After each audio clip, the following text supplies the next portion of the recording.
ఈరోజు మన చందమామ కథల్లో దొంగ దొరికాడు అనే కథ విందాం. కథ వినే ముందు నాదొక చిన్న రిక్వెస్ట్.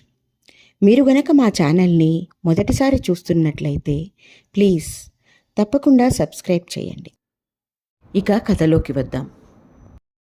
కొమరయ్య చలపతి అనే వాళ్ళు బాల్య స్నేహితులు.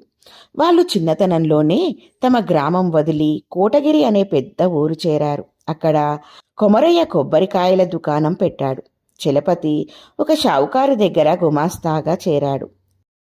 ఒకనాటి మధ్యాహ్నం వేళ చలపతి కొమరయ్య దుకాణానికి వచ్చి, కొమరయ్య, నీ నుండి ఒక సాయం కావాలి అన్నాడు. ఏమిటది అని అడిగాడు కొమరయ్య. మరేం లేదు, నా భార్య ఆడపిల్లను ప్రసవించినట్లు కబురు వచ్చింది. పిల్లను చూసేందుకు మా అత్తవారి గ్రామం బయలుదేరాను. అయితే అంతలో మరొక వార్త. మన గ్రామం వైపు ఉన్న ఏరు పొంగిందట. నన్ను చూసేందుకు వస్తున్న మా అమ్మా నాన్న ఇక్కడికి ఎప్పుడు చేరతారో తెలియదు. ఒకవేళ వాళ్ళు చీకటి పడి వస్తే ఇంటికి తాళం వేసి ఉంటుంది గనుక కష్టపడిపోతారు. ఈ రాత్రికి మా ఇంట్లో పడుకో, నేను సూర్యోదయం వేళకు వచ్చేస్తాను అంటూ చలపతి కొమరయ్యకు తన ఇంటి తాళం చెవి ఇచ్చాడు. నువ్వు ఇంటి గురించి ఏమీ బెంగపడకు. ఈ రాత్రి కొంచెం ముందుగానే భోజనం చేసి మీ ఇంటికి వెళ్ళి పడుకుంటాను అన్నాడు కొమరయ్య. చలపతి వెళ్ళిపోయాడు. కొమరయ్య ఆ రాత్రి ఇల్లు చేరేసరికి అతని భార్య మంచంలో ముసుగు పెట్టుకుని మూలుగుతున్నది. ఆమెకు విపరీతమైన జ్వరం. కొమరయ్య వెంటనే వెళ్ళి వైద్యుణ్ణి తీసుకువచ్చాడు. ఆయన ఏదో మాత్రలు ఇచ్చి తెల్లవారే లోపల రోగి చేత 3 సార్లు మింగించమన్నాడు. కొమరయ్యకు చలపతి ఇంటి విషయం గుర్తుకు వచ్చింది. అయితే భార్యను ఒంటరిగా వదిలి వెళ్లే పరిస్థితి కాదు. ఇప్పుడేం చేయాలి అని ఆలోచిస్తున్న కొమరయ్యకు చలపతి ఇంటికి ఎదురుగా ఉన్న ఇంట్లోకి కొత్తగా అద్దెకు వచ్చిన ఆదిత్య అనే యువకుడు గుర్తుకు వచ్చాడు. అతను బ్రహ్మచారి. కొమరయ్య వెంటనే అతని దగ్గరకు వెళ్ళి సంగతి వివరంగా చెప్పి, నీకు ఇబ్బంది కలిగిస్తున్నాను, ఈ రాత్రికి చలపతి ఇంట్లో పడుకోగలవా అని అడిగాడు. అందుకు ఆదిత్య నవ్వి, ఇరుగు పొరుగు అన్నాక ఈ మాత్రం సహాయపడకపోతే ఎలా అంటూ కొమరయ్య నుండి చలపతి ఇంటి తాళం చెవి తీసుకున్నాడు. మర్నాటి సూర్యోదయం వేళకు కొమరయ్య భార్యకు జ్వరం తగ్గింది. ఆదిత్య నుండి తాళం చెవి తీసుకుందామని కొమరయ్య చలపతి ఇంటికి వెళ్ళాడు. అతను తలుపు తట్టేసరికి దగ్గరగా వేసి ఉన్న తలుపులు తెరుచుకున్నవి. లోపలి దృశ్యం చూసి నిర్ఘాంతపోయాడు కొమరయ్య. ఆదిత్య ఒక స్తంభానికి కట్టివేయబడి ఉన్నాడు. ఇల్లంతా చిందరవందరగా ఉన్నది. కొమరయ్య ఆదిత్య నోట్లో కుక్కి ఉన్న గుడ్డలు తీసి కట్లు విప్పాడు. ఆదిత్య ఒంట్లో ఏమాత్రం సత్తువలేని వాడిలా నేల మీద చతికిలబడిపోయాడు. కొమరయ్య అతన్ని ఏం జరిగింది అని అడిగాడు.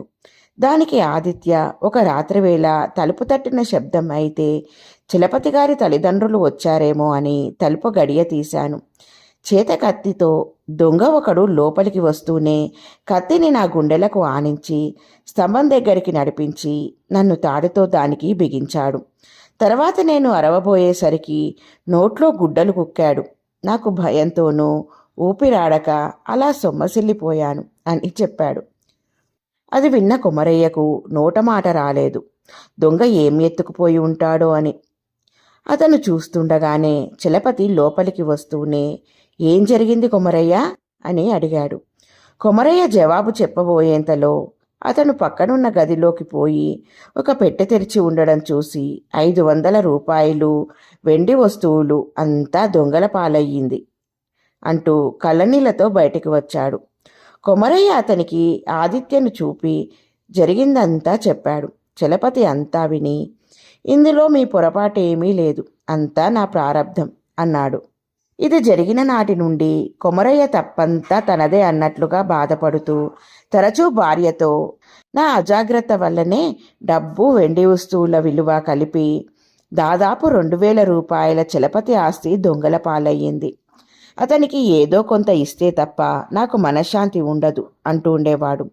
ఇటువంటి సమయంలో కొమరయ్యకు దూరపు బంధువైన జనార్దనం అనే అతను ఆ ఊరికి రక్షక భటుల అధికారిగా వచ్చాడు. ఆ వచ్చిన రోజు రాత్రే అతను కొమరయ్య పిలువగా అతడింటికి భోజనానికి రావడం జరిగింది. కొమరయ్య మాటల సందర్భంలో చలపతి ఇంట జరిగిన దొంగతనం గురించి అతనికి చెప్పాడు. జనార్దనం అంతా విని, ఇంతకు ఆ ఆదిత్య అనే అతను నమ్మదగిన వాడేనా అని అడిగాడు. అతను కొత్తగా చలపతి ఇంటి దాపులో ఉన్న ఇంట్లోకి అద్దెకు వచ్చాడు. అతడి మంచి చెడ్డల గురించి నాకేం తెలియదు అన్నాడు కొమరయ్య.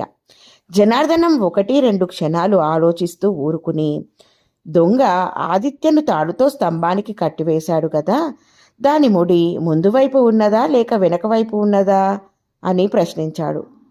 కొమరయ్య వెంటనే, నాకు బాగా గుర్తు, తాడుముడి సరిగ్గా ఆదిత్య పుట్ట మీద ఉన్నది అన్నాడు. ఆ జవాబుకు జనార్దనం నవ్వి, ఇకనేం, దొంగ ఆదిత్యే. వాడు తనను తాను స్తంభానికి కట్టుకున్నాడు గనుకే తాడుముడి ముందు ఉన్నది. దొంగ అయితే వాడి చేతికి అందకుండా వెనక ముడి వేస్తాడు. ఇంకో సంగతి ఏమిటంటే, దొంగ అయిన వాడెవ్వడు ఒక మనిషిని స్తంభానికి కట్టి ఇంటి తలుపులు దగ్గరకు వేసిపోడు, బయట నుండి గొళ్ళెం పెడతాడు అని చెప్పాడు. అంతా బాగానే ఉన్నది, మరి ఆదిత్య దొంగ అని రుజువు చేయడం ఎలా అని అడిగాడు కొమరయ్య. జనార్దనం అతనికి ఏం చేయాలో చెప్పి వెళ్ళిపోయాడు. మర్నాడు కొమరయ్య ఆదిత్యను కలుసుకుని, చలపతి తన ఇంట జరిగిన దొంగతనం గురించి లోగడ కచేరీలో ఫిర్యాదు చేశాడు. రాత్రి గస్తీ తిరుగుతున్న రక్షక భటులకు దొంగ ఒకడు దొరికాడు. కానీ వాడు పిచ్చివాడిలా ప్రవర్తిస్తున్నాడట. ఇది నటనేమో అని వాళ్ళ అనుమానం. నువ్వు కచేరీకి వచ్చి వాణ్ణి చూసి గుర్తుపట్టాలి అన్నాడు. కొమరయ్యతో కచేరీకి వెళ్ళిన ఆదిత్య అక్కడ పిచ్చి చూపులు చూస్తున్న మనిషిని చూస్తూనే, వీడే ఆ రాత్రి కత్తి చూపి నన్ను స్తంభానికి కట్టి చలపతి గారిల్లు దోచుకున్న దొంగ. ఎలాగైతేనే దొంగ దొరికాడు అన్నాడు. ఆ వెంటనే పిచ్చివాడిలా నటిస్తున్న జనార్దనం ఒక్క దూకున వచ్చి ఆదిత్య మెడ వడిసి పట్టుకుని, దొంగ దొరికిన మాట నిజం అయితే ఆ దొంగవు నువ్వే. తేళ్ళు జర్రులు పాకి చీకటి కొట్లో వేయమన్నావా, లేక నిజం ఒప్పుకుని దొంగిలించిన సొమ్ము తెచ్చిస్తావా అన్నాడు. ఆదిత్య నిలువెల్లా వణికిపోతూ నేరం ఒప్పుకున్నాడు. ఒక రక్షక భటుడు వెంటరాగా ఇంటికి పోయి దొంగిలించిన సొమ్ముతో కచేరీకి తిరిగి వచ్చాడు. అయితే వెండి వస్తువులన్నీ అలాగే ఉన్నవి. కానీ 500 రూపాయల నగదులో 100 రూపాయలు ఖర్చయిపోయినాయి.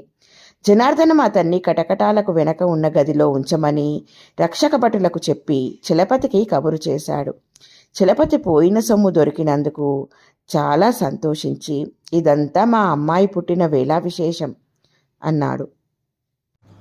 ఇలా ఉంది ఫ్రెండ్స్ ఈ కథ. బాగుంది కదూ? నచ్చిందా? అయితే లైక్ చేయండి. మీ బంధువులకు, స్నేహితులకు ఈ కథలను షేర్ చేయండి. మరిన్ని మంచి మంచి కథల కోసం మా ఛానల్ను తప్పకుండా సబ్స్క్రైబ్ చేయండి. మరొక మంచి కథతో మళ్ళీ కలుద్దాం. ఉంటాను మరి.